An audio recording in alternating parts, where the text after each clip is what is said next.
Hello दोस्तों, राधे राधे। और आप लोग कैसे हैं? आशा करती हूँ आप लोग अच्छे होंगे। और आप लोग के बीच में लेके आई हूँ शिव चर्चा भजन। अगर अच्छा लगेगा तो लाइक कमेंट शेयर आप लोग जरूर करना। तू त बासी गैला भोला हमारे नाजरन में, तू त बासी गैला भोला हमारे नाजरन में। हाँ नाजरन में, हाँ नाजरन में, तू त बासी गैला भोला हमारे नाजरन में, तू त बासी गैला भोला हमारे नाजरन में। जाऊ तोरे भोला हो भूखा लगा तू है, भूखा लगा तू है बाबा, भूखा लगा तू है। मेवा मिठाइया तोहरे बगलन में, तू त बासी गैला भोला हमारे नाजरन में, तू त बासी गैला भोला हमारे नाजरन में। हाँ नाजरन में, हाँ नाजरन में, तू त बासी गैला भोला हमारे नाजरन में, तू त बासी गैला भोला हमारे नाजरन में। जाऊ तोरे बाबा हो प्यासा लगा तू है, जाऊ तोरे बाबा हो प्यासा लगा तू है।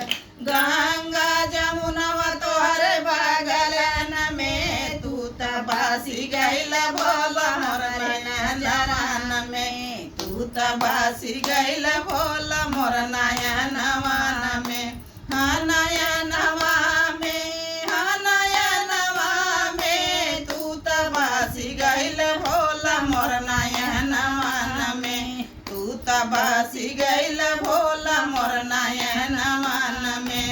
जाऊ तोरे भोला होया मिला लगा तू है, जाऊ तोरे भोला होया माला लगा तू है। मिला लगा तू है बाबा, मिला लगा तू है।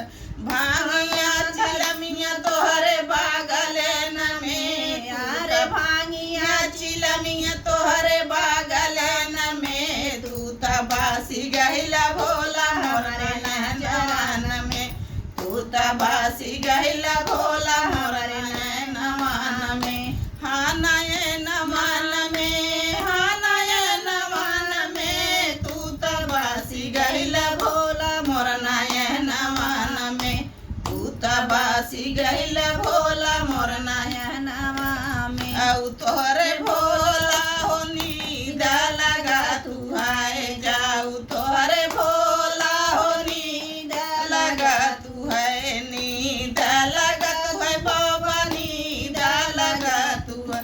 शिशियन के घरवा तोहरे बगलन में, तू त बासी गैला भोला मोर नयनवन में, तू त बासी गैला भोला मोर नयनवन में। हाँ नयनवा में, मोर नयनवा में, तू त बासी गैला